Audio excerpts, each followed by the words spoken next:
Hello everyone, and today we're going to be looking at one of the decks I've been having a lot more fun playing recently, rather than a lot of other things, is actually Predaplant branded. This is a deck I've been, keeping my eye on for a little while. I just was in the middle of other projects, so I never got around to building it. But I have been working on it over the last sort of week, sort of 2-ish weeks, trying to find what the best way of building it is, and it's very hard. I'm going to be honest, it's difficult to find a really solid way of building it, because there's so many different things you can do with it, right? At the minute, you're looking at a 38 card list. I think the last two cards are sort of up to you. It depends on how hard you want to lean into the Predaplants, right? So a lot of people would play the Bylisp at 2, and they would play the Sundew at 2, right? I think that's fine. I think 1 is also fine for them, though, because I only ever really want to special summon them from deck. So in my last 2 slots, I've been playing Allure of Darkness. Just draw power. Almost everything in your deck is dark. It works out. And this is the list we've been going with. It's been seeing more success than other lists. And to be honest, it is very good, right? Because it's got all the strengths of branded Despia, while also having the ability to work out things like Dragostapelia. There were a few more sort of pure Predaplant-ish gimmicks that we were playing that I've now started leaning away from in this mixed variant of the deck. Such as things like Predaplanning, which is a really cool idea and strategy, but it's just a little bit bricky in this really heavily mixed variant. So maybe we're going to revisit Predaplant, like sort of more of like a pure Predaplant version. It will still feature some level of branded, because it's simply too good in the deck not to play. But we will do a more heavily pure Predaplant version relatively soon, and it will be playing things like Predaplanning, because this card, in combination with things like Dragostapelia and whatever this says, is pretty brutal. So absolutely, this is the list we're going over right now. If you like seeing decks like this, if you want to see anything more like this, feel free to subscribe while you're here. You might as well, and like the video if you do in fact enjoy watching it. We will be doing a detailed deck profile at the end, talking about some of the cards and combos, things we were playing that we have cut, things we aren't playing that you could. We'll talk about all of that at the end, but for now, let's get into game number 1.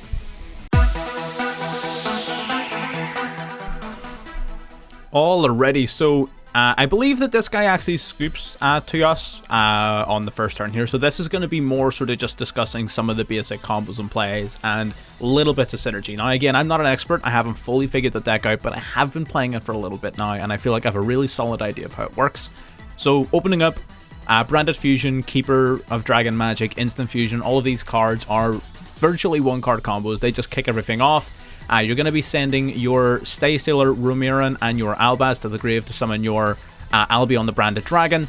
The Stay Sailor Rumoran, initially I was actually playing this card incorrectly. I found a much more effective way to play it, which is pitching the Fusion from deck to graveyard. Now that means that with your Albion now activating and resolving, so you do Chainlink 1 and then Chainlink 2 is this.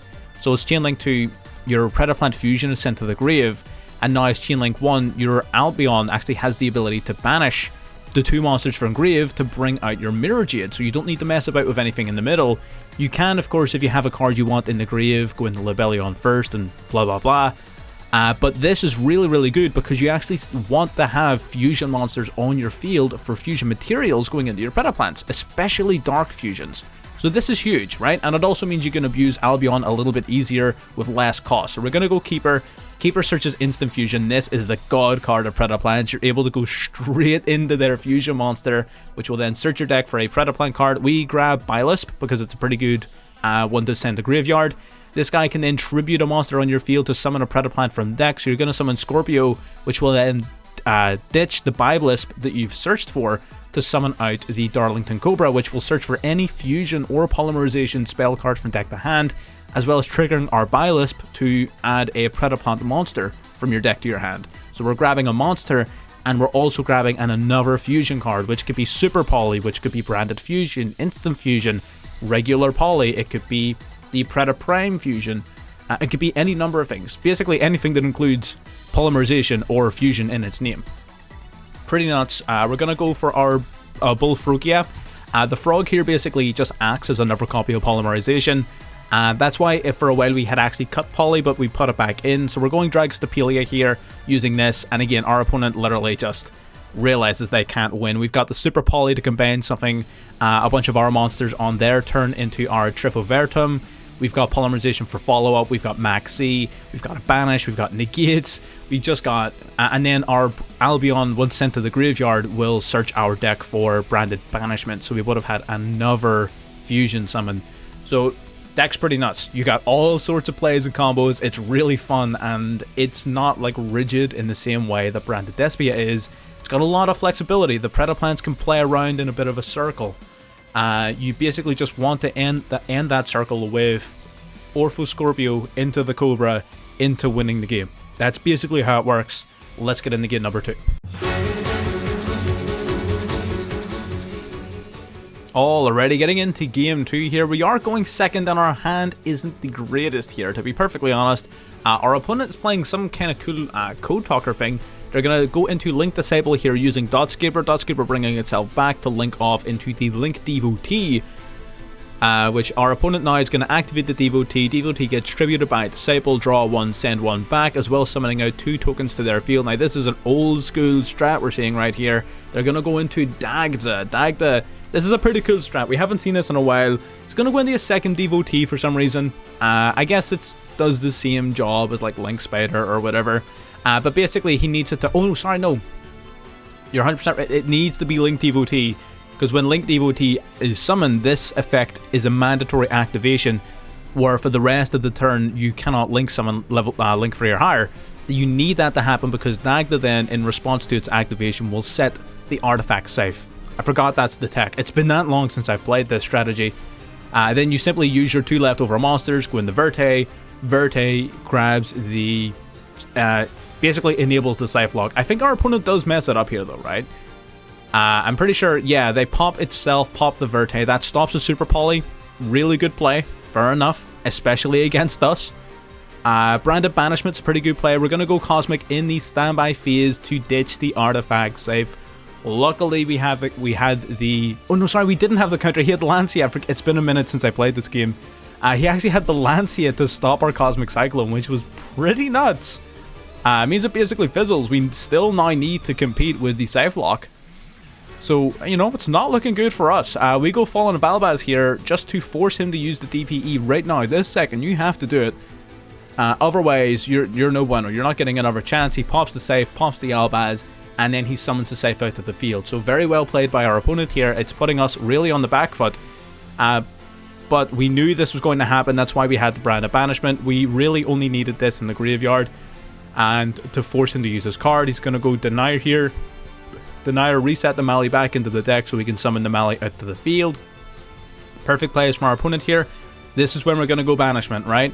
Our opponent is going to pop their own DP. I believe they pop DP, right?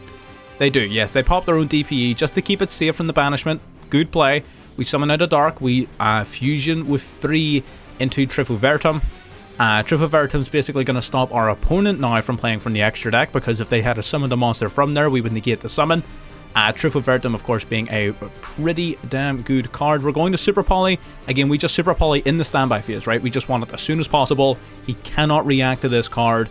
So we just fuse the 2 monsters together. We go in the Dragostapelia. It just gives us the initiative, the advantage. We summon Aliber. Aliber search Branded Fusion. Branded Fusion go nuts.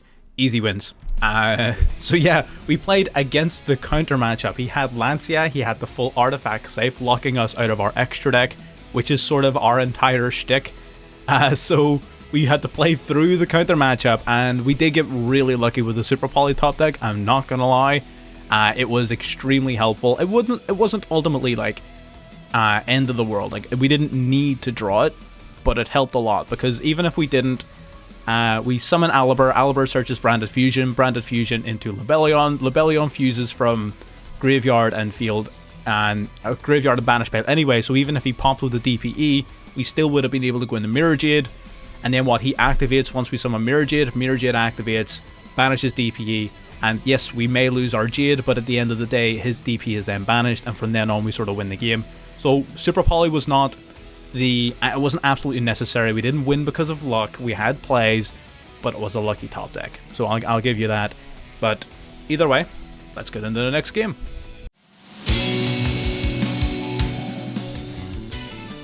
Already getting in here against Midrash. Midrash Runic, right? Runic, nothing says Runic like set 5 pass.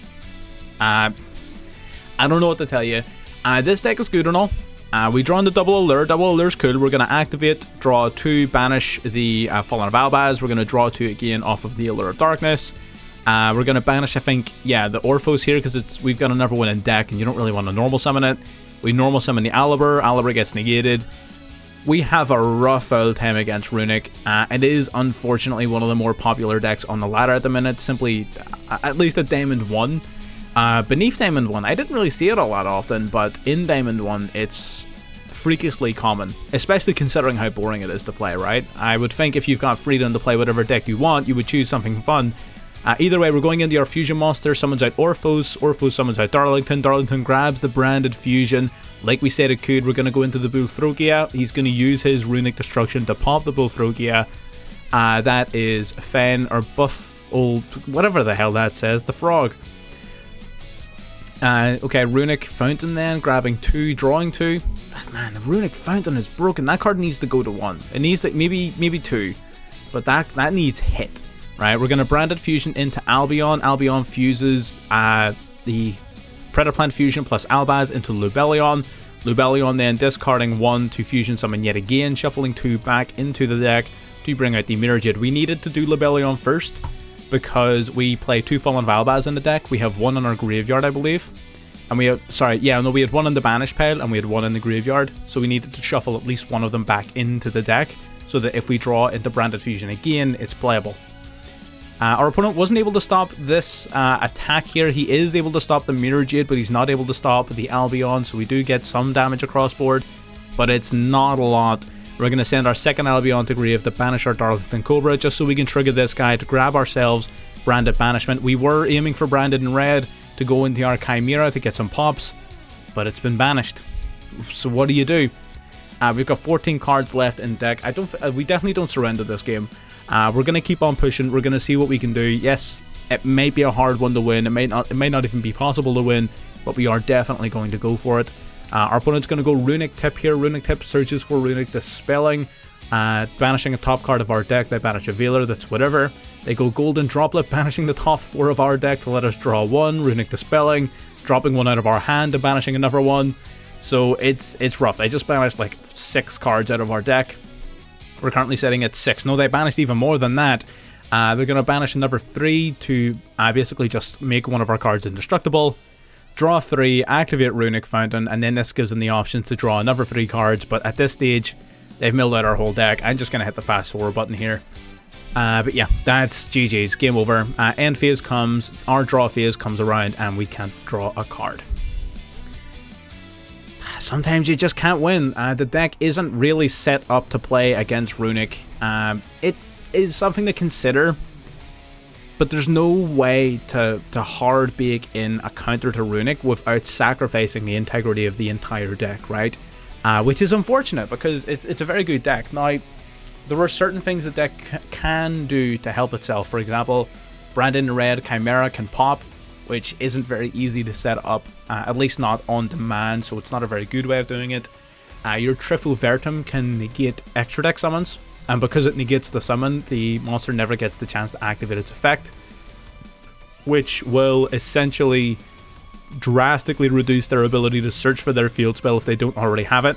But the moment that Runic Fountain hits the field, it's GG's. You're not going to have a good time trying to get rid of it unless you like top deck both of your Cosmic Cyclones. Maybe you want to put in more back row removal. Maybe you take out the Allures, put in another Cosmic and a Harpy Feather Duster. By all means, go ahead. It's not going to save you, right? Because even in this matchup, if we did have those cards, he simply would have summoned his monsters to protect them. And it's as simple as that. Like, sometimes you just can't win. I'm not going to sit and ramble about it. But yeah, let's get into the next game.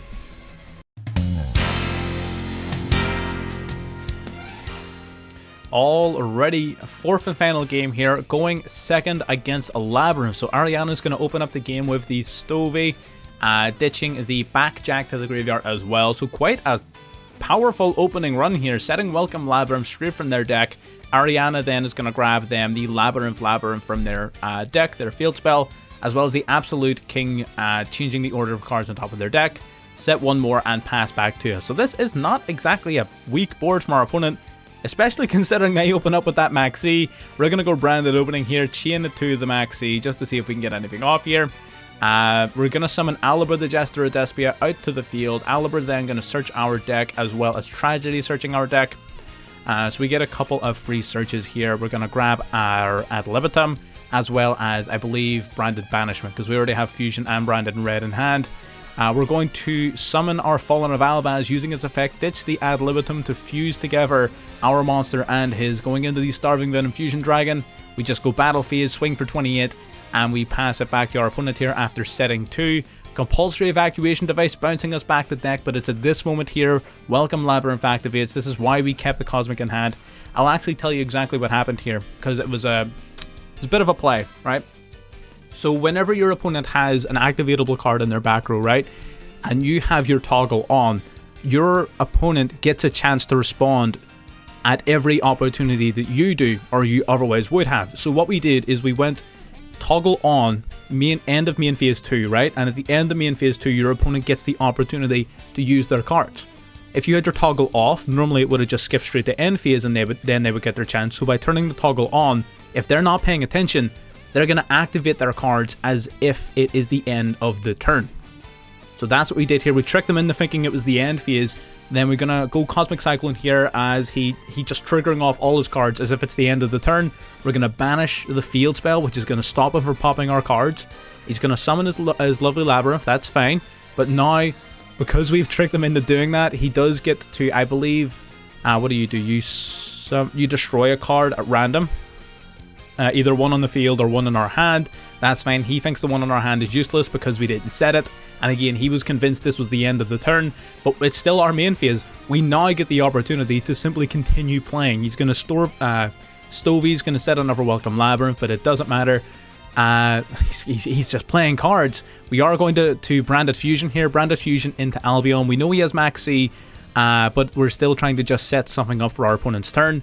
We're going to Albion and the Stay Sealer Remeron. Remeron's going to drop the fusion from our extra deck to the graveyard. Albion's going to summon out Mirror Jade. And we're going to have Branded in red for follow-up. And our opponent just decides, you know what? Enough is enough. He got outplayed. He got outsmarted. That's just it for them. They tapped out. That was GG's. Yeah, really straightforward. Pretty short game. I just wanted to show off that little interaction towards the end about the whole toggle and main phase thing, just in case there's anyone watching who wasn't aware of that. That is now something you can do, basically. But yeah, let's get in there and we'll start talking about the deck list. Alrighty, so the deck list then. So what we're going to do is we're going to strip away the fat, if you will, starting off with the hand trap. So the 2 Veiler, we've got 2 Maximum C, we've got the double Ash Blossom, we've got, I'm going to count Allure here, the double Allure, I'm going to count that as a flex spot, because like I said, I don't really know what I'm doing with those 2 slots, it's just they kind of fit the bill. Poly is in the same boat, so it is. Polymerization sort of does the same job as this, so you don't necessarily need it, right? So I think it's also a flex spot. You've got the double Cosmic Cyclone, double Cult by the Grave, you've got double Infinite Impermanence. Everything else here is pretty much core. I would say everything else here is pretty much core. Like I said, Allure of Darkness and Poly, again, you wouldn't typically consider those flex spots, but Poly's just here on the off chance you need it. It's really not that important for the deck, so if you want to play anything else in this thing spot, by all means, even extra back row removal might be a good idea. But anyway, let's focus on the meat and bones of the deck here. So first of all, for anyone who hasn't played Master Duel before, I would have to say hasn't played Master Duel before and doesn't know what the branded cards do, I'm going to cover those off first very quickly so we can put that to bed. First of all, Despia Tragedy. If it's sent to the graveyard or banished by a card effect, search your deck for a Despia monster, add it to your hand. Fallen of Albaz is purely here for its name, but it also has an effect where when summoned, you can discard a card to fusion summon using this card and 1 card on your opponent's field, but it's mainly here for its name. It's the name required for all of your big fusion monsters. Then you've got Alibur the Jester of Despia. Alibur will, when summoned, search your deck for a branded spell or trap card. You've got Ad Libitum of Despia, which is definitely the most cuttable of all the Despias. If it's used for a fusion summon, you get to resurrect from your graveyard or banish pile a Despia monster or a level 8 or higher fusion monster. Of course, the fusion monster must have been fusion summoned correctly before going to the graveyard or being banished, but that's usually not a concern. So this guy basically recycles back one of your fusions, or an Aliber if you have nothing else to recycle. You have Branded Fusion, which is one of the most powerful cards not only in this deck but in the game at the minute, which will allow you to fusion summon any fusion monster that lists the Fallen of Albaz by using monsters in your deck as material. This is what's going to get the entire deck started, assuming you don't draw into something like Instant Fusion. But Branded Fusion allows you to fusion summon using the deck, which is nuts, and we're going to talk about why that's nuts in a minute. Branded Opening will allow you to discard a card to special summon Aliber straight out from your deck, allowing you to search your deck for a card, which is amazing. Then we have our two traps, if you will. I know Branded in Red is technically a quick play spell, but it's treated like a trap, where basically these will allow you to fusion summon on your opponent's turn. Branded in Red will add a Despia monster or a Fallen of Albaz from your graveyard to your hand, then you fusion summon. The Branded Banishment will instead resurrect a Despia monster or a level 8 or higher fusion monster from your graveyard back to the field, and then you get the fusion summon using monsters on either side of the field, which is really good. It turns this card into sort of like a pseudo, it's like Monster Reborn and Super Poly, which is pretty nuts. So Branded Banishment definitely really cool in this deck, considering so many of your monsters have pretty generic materials. So yeah, definitely Branded Banishment, really key to have in the deck, especially how easy it is to search, to set off things like your Albion. So absolutely, I would say one of each is pretty important. If you needed to cut Banishment, you could, but it's really solid. Okay, so that's Branded. We're putting Branded to bed. Everyone knows Branded. That's it, done. We're done talking about that. Now we're going to move on to the Predaplants, which people may be less familiar with. There's a ton of different Predaplant monsters, but we're sticking with a rather limited lineup, purely because they're all so accessible, right? So we don't need to have tons of them because we can access them basically whenever we want.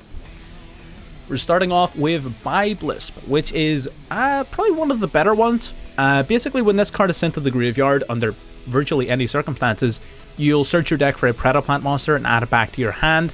If a monster in the field has a a Predator counter, you can also special summon this card, but you will almost never utilize that effect. It's not really all that useful on the field, even if you do utilize that effect, since we're not link summoning. So yeah, it's really just here to be sent to the grave to give you a search for a Predaplant monster, which is usually then just sort of used as discard fodder, I'm not going to lie, or you'll be searching for this guy, which we'll get to. Then we've got the Predaplant Sundew. Yeah, we're just going to go with Sundew. So basically this guy allows you to fusion summon. He's just like a polymerization on legs. So you normal summon him, you can fusion summon out a Dark Fusion monster. He can also use monsters with Predaplant counters on anywhere on the field as materials. However, you again very rarely will be using that effect unless you're doing this on like a turn 3 or turn 4 situation, because the only card in this deck that puts Predaplant counters onto cards is the Dragostapelia, and at that point, if you've already got Dragostapelia on the field, then you've probably already done your turn. So yeah, you'll not often utilize that effect. It's basically just a searchable polymerization on legs. Then we've got the Orphoscorpio and Darlingtona Cobra, which is basically a little combo. The Orphoscorpio, whenever it's summoned, will special summon a Predaplant monster from your deck. And the monster is going to summon is this, the Cobra, because whenever the Cobra is special summoned specifically by the effect of another Predaplant monster, you will then search your deck for any polymerization or fusion spell card. That means Branded Fusion, Instant Fusion, Super Poly, you want to search Prime Fusion, you want to search regular Poly, anything at all, which makes it absolutely nuts, but it only works when it's summoned by the effect of a Predaplant monster, meaning if you draw into this card, it sucks to be you. You can play 2 of it if you really don't want that to happen. It's not often an issue. It's fine. So yeah, basically you'll try to be summoning Scorpio, and using Scorpio you're going to summon the Darlingtona Cobra, and we're going to talk about how you do that very consistently in just a moment. Then in terms of Predaplants, the last main deck Predaplant monster we've got is the Bullfrog. The Bullfrog, basically, you activate it as a Pendulum monster into your Pendulum Zone, and it allows you to fusion summon once per turn into a Dark Fusion monster. So again, it is just a searchable polymerization, much like this, except you just activate it like a spell card. So pretty solid. just a searchable poly. You're usually going to search for this card off of your Biblisp because you're typically... So the way your combo works, you're going to be utilizing this to search and add a monster to your hand, which is going to be your Biblisp. Then it will tribute itself to summon Orphos. Orphos needs to discard to summon Darlington Cobra. So you're going to discard the Biblisp, and then this will also get a search. It's going to grab your Bullfrog. We did this combo in the first replay, so if you want to see it happen as opposed to just hear me talk about it, just go back and watch the first replay again. We do that full combo. The Wombo indeed. So that's your Predaplants. Then we've got the Stay Stealer Ramaran. Ramaran basically, when sent to the graveyard, will send another plant monster from your deck or extra deck to the graveyard. You're usually going to send that, use that to send one of your fusion monsters, this guy specifically, to the grave, or potentially your Biblisp if you're like desperate. You can, but it'll almost always do this because it allows you to bring out your Mirror Jade significantly easier. So Ramaran is amazing. You're going to be sending this to the graveyard off of Branded Fusion, if you're curious. But we're going to talk about the combos in a minute. Last monster in the lineup is the Keeper of Dragon Magic. Now, I was a little bit unsure about this card at first. It seemed like a bit of a weaker version of Alibur. It seemed like a bit of a just sort of neg and card advantage. But then I realized it can search for instant fusion. And my opinion on this card completely changed. It suddenly became one of the best cards in the deck because instant fusion is busted. So Keeper of Dragon Magic, for anyone who doesn't know, you simply discard a card on summon and you will search your deck for any polymerization or fusion normal spell card.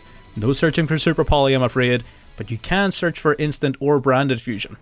So that makes Keeper of Dragon Magic pretty good. He's actually the reason we were running the one-of Poly, because again, it was just sort of searchable off of his effect. It came up here and there, but very, very rarely. You'd have to already have both instant and branded fusion in your hand, and at that point, you're already winning. So, you know what I mean. You just sort of take what you can. But no, Keeper of Dragon Magic is pretty nuts, purely because it searches for instant fusion, as well as having the ability to grab a branded fusion in a pinch. That does it for our monster lineup. Instant fusion here, we're going to talk about our spells. We've already talked about virtually all of them. The only ones we haven't talked about are, of course, instant fusion, pay 1,000 life points, fusion summon out, our Predaplant level 5 fusion here. I'm not going to try and pronounce these names, they're nuts. So instant fusion summons this guy straight out the field, which is absolutely insane because this starts off all of your Predaplant plays.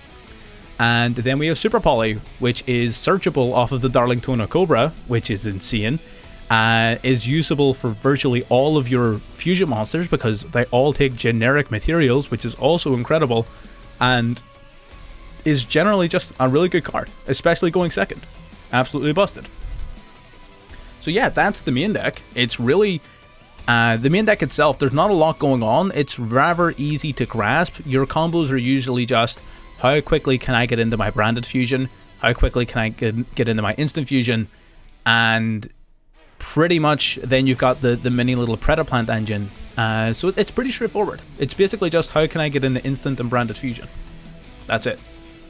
Getting into our actual fusion targets now, we're going to start off with our level 5 here. We're running 2 copies of it because you will want to fusion summon with one, like you'll want to summon one of them, and you'll want to use the other one as fusion material off of Ramaran.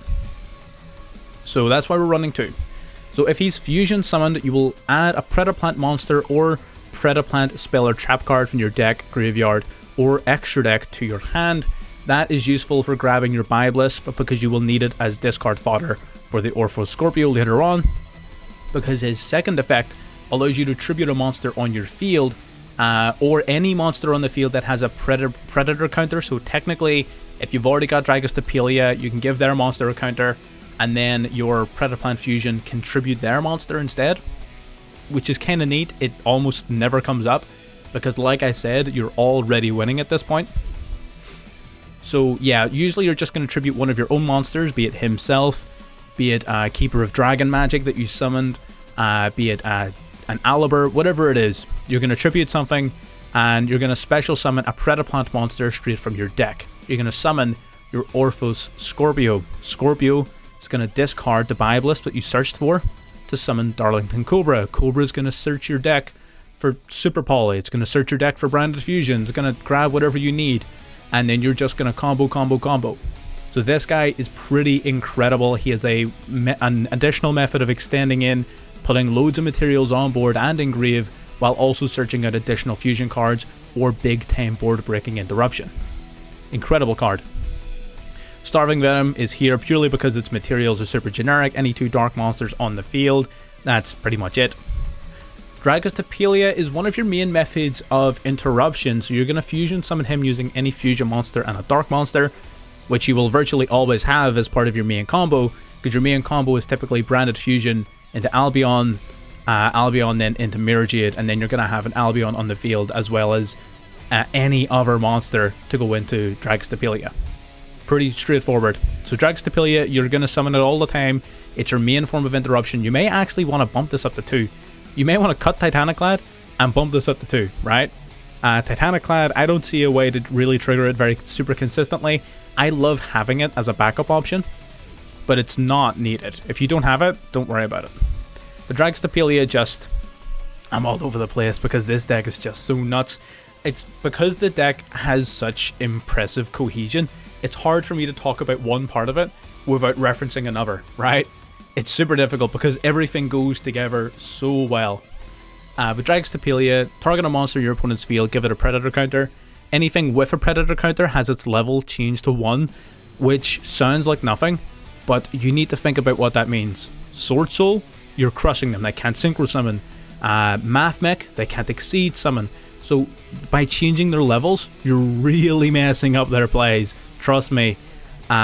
So that by itself is fine, but as long as this guy is face up, anything with a Predator counter that your opponent controls has its activated effects negated. And it doesn't necessarily, this card doesn't need to be the one that adds the counters, but in this particular version of the deck, this is the only card we have that does add them. So if you want to be spacey and you want to start adding cards like Predaplanting to give your opponent a bunch of Predator counters, be my guest, but for now we're keeping it simple. So yeah, basically, once per turn, give them a counter. If they have a counter and this guy's face up and they get their effects, then you change the level. Pretty straightforward. Titaniclad is here purely as just one big old boy that is unaffected by the effects of extra deck monsters on the turn he's summoned. I've yet to use him in the deck. He, in theory, is useful for getting rid of certain beaters, for preventing your opponent from outing your board if you're going second. Like I said, I've yet to use him. If you want to play a second Dragostapelia in his place, be my guest. You would not be going wrong. We're playing Double Albion. Double Albion's good because in this deck, Albion is actually your first port of call rather than Llewellyn. So the way it works is the Fallen of Albaz plus any light monster. Well, what you're going to do is send the Fallen of Albaz plus Stay Sailor Remeron from deck to graveyard to summon out your Albion, right? Albion, then you'll activate his effect, which allows you to fusion summon again by banishing monsters from your field or graveyard. So you're going to activate him as Chainlink 1, then Chainlink 2 you're going to activate Stay Sailor Remeron's effect. Remeron then will resolve first. Remeron sends from deck to graveyard your Predaplant fusion. Then Chainlink 1 resolves, Albion will banish the Predaplant fusion plus the Fallen of Albaz you just sent to your graveyard, and you're skipping straight into your Mirror Jade. Now you have both an Albion and a Mirror Jade on the field, which means that Albion serves as fantastic fusion material for the likes of Dragostapelia, for the likes of Starving Venom Fusion Dragon, or if you want to get real spacey, for the likes of Starving Venom Predapower Fusion Dragon. Again, we don't often use this, we're going to talk about it in a second, but Albion being face up on the field is phenomenal fusion material, especially considering at the end of the turn where it's sent to the graveyard, you're going to be able to set directly from your deck either your branded in red or your branded banishment. So it's excellent fusion chain up in the Mirror Jade, excellent fusion material for all of your different Predaplant fusions, and it sets up an additional interruption in the form of your branded in red or branded banishment. Absolutely nuts. Then we've got Despian Coritis, which is just usually a filler card. I almost never use this guy. He's here in situations where you just need a bit of a defensive wall, where maybe you don't have access to Fallen of Albaz, maybe you don't have access to whatever. You can't really fusion summon him off of this because he's a light monster. You don't have to play this. Honestly, Masquerade, now that I'm thinking about it, is probably better purely because it's a dark monster, right? Pretty sure Masquerade's a dark monster. Yeah, Masquerade would almost certainly be better solely on the premise of it being a dark monster, because it can be summoned off of Bullfrogia. Like I said, I never used Quiritis. I never missed having Masquerade. If you want to play neither of them, then be my guest. You don't need either of them. But it's always useful to have a fallback. Double Mirror Jade, of course, the big bad boss of the deck. Mirror Jade, for anyone who, again, has never played Master Duel at any competitive level, will once every 2 turns send from your deck, your extra deck to the graveyard, a fusion monster that lists the Fallen of Albaz to non-targeting banish a monster on the field, and if it ever gets sent to the graveyard by an opponent's card, at the end of that turn, all of their monsters get destroyed. This card is absolutely busted. Brutal. Very, very difficult to get rid of, especially when it's being backed up by the likes of Dragostapelia, so absolutely, Mirror Jade is an absolute recurring menace. Lubellion. Lubellion, if you've seen other branded decks, you're going to be very familiar with Lubellion rather than Albion.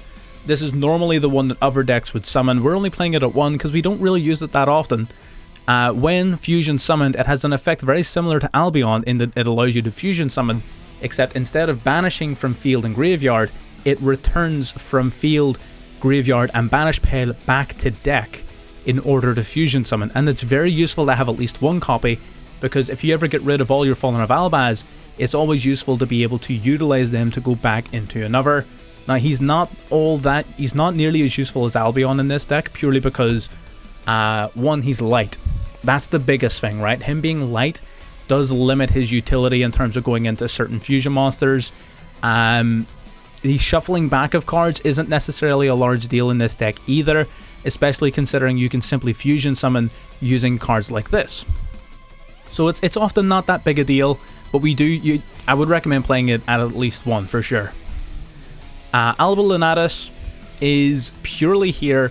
Well, I mean, he's here because if he's sent from deck to the graveyard, if he's in the graveyard basically at the end of the turn, you can grab Branded Fusion, you can grab Instant Fusion, and add them directly to your hand for some follow-up, so that is useful.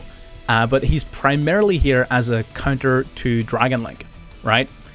So by normal summoning your Fallen of Albaz, you can then basically contact fuse Fallen of Albaz and any number of dragons on either side of the field simply by sending them all to the graveyard, straight down, and yeah, it's an easy way to out an entire board. It doesn't start a chain link, so it can't be negated. Generally speaking, yeah, pretty damn strong. Now, last couple of fusions here, we've got Trifovertum, I'm assuming that's how you say this.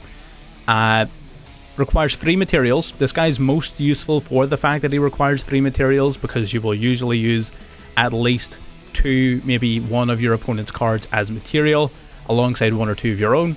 So he's good for needing 3 monsters, as well as the fact that whenever he's face up, once per turn, if your opponent special summons a monster from the extra deck, you can negate the summon. And negating the summon is a lot more powerful than simply destroying the card or anything like that, because if they utilize anything that perhaps gain an effect when used as material for, you're stopping that. For example, you're playing against Mathmech, they link summon into Code Talker inverted, utilizing Microcoder in hand.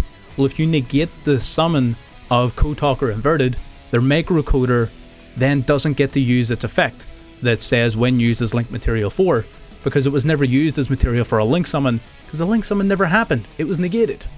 So that is pretty powerful, especially given that one of the biggest decks, tier 1 at the minute, does occasionally play strategies that this directly counters. So definitely worth noting. Then we got Guardian Chimera, again one of the best counters and targets for your Branded in Red. You need to use at least 1 monster on your field and at least 1 monster in hand as material, 3 in total. For every monster on the field you use as material, on summon you pop an opponent's card. For every monster in hand you use as material, you draw a card. Very straightforward, 33 beater, level 9, absolute bruiser, especially with the Branded in Red. And lastly, this monster's technically, I'm running out of breath here, this monster's technically the big bad boss of your deck, right? But you will never summon this guy. It is possible, I'm not saying it's difficult, but like, what I'm saying is by the time you're in a position where you can summon this card, you're probably so far ahead that it doesn't even matter, right? So it's a dark fusion monster and any other fusion monster as material, right? So that's a big ask. So that's 2 fusion monsters. That's at least 4 monsters, right? That's a big ask. Luckily, things like Albion grant you additional value whenever you're using things like that, so it's not impossible. It's not even really that difficult, right? But it's still a relatively big ask. Once per turn, whenever a card or effect is activated, tribute a monster in either field with a Predator counter, and if you do, negate the activation. So that's one of the biggest reasons as to why it's not so hot in this version of the deck, because the only way to put Predator counters on the field is through Dragstapelia. So in most cases, you would almost rather just have this card rather than the Starving Venom Predapower Fusion Dragon. This is like a turn 6 card, right? It does have a pretty useful effect where if this fusion summon card is sent to the graveyard by an opponent's card, target a dark monster in your graveyard and special summon it, including itself. Now, it can only technically summon itself once, right? Because the next time it's summoned, if it's destroyed and sent to the graveyard again, well, it was no longer a fusion summoned card. It was special summoned from the graveyard. But the first time it's sent to the grave, you can revive itself basically for free, and then the next time it's sent to the grave, as long as it's, you know, the next turn, you will then get the opportunity to revive any other dark monster in your grave, which could be the likes of Mirror Jade, it could be Albion, it could be Titaniclad, Dragstapelia, it could be Chimera, it could be Trifovertum. It could be any number of really, really powerful monsters. So yeah, definitely a lot of options that can happen there, but like I said, this is a turn 6 card at best. You're almost never going to use it. If you don't have this card, don't worry about crafting it. I was baited into crafting it. I would rather have the credits. I'm going to be honest with you. It is cool as hell though. I mean, look at it's cool. But it's just not, that's just not where it is, Chief. It's just not, we're just not about it. But yeah, that's the full deck. Again, I'm sitting here rambling for 24 minutes. So if you like that sort of really detailed explanation about cards, I appreciate wee bits may have been hard to follow here and there. Watch the gameplay. It'll make so much more sense if you have gotten to this point for some reason and you still don't understand it. Just watch the gameplay. It'll make sense, trust me, and try it for a few games. It'll take a few games to wrap your head around it. Hopefully now that you at least know the baseline for most of the combos, that it does make it easier for you to learn. I couldn't find a proper guide or anything for it, so I've just been sort of spitballing and scratching my head at it for a while, but I feel like I've got a really solid grasp of how it works. So if you just follow in my footsteps, you'll probably be better at playing the deck than me not very long from now. So if you enjoy seeing that level of breakdown, that level of detail, feel free to subscribe and like the video. If you have somehow gotten to this point and you're not subscribed already, you might as well. It doesn't cost you anything. And with that, I'm going to leave you to it. See you in the next one. Bye bye.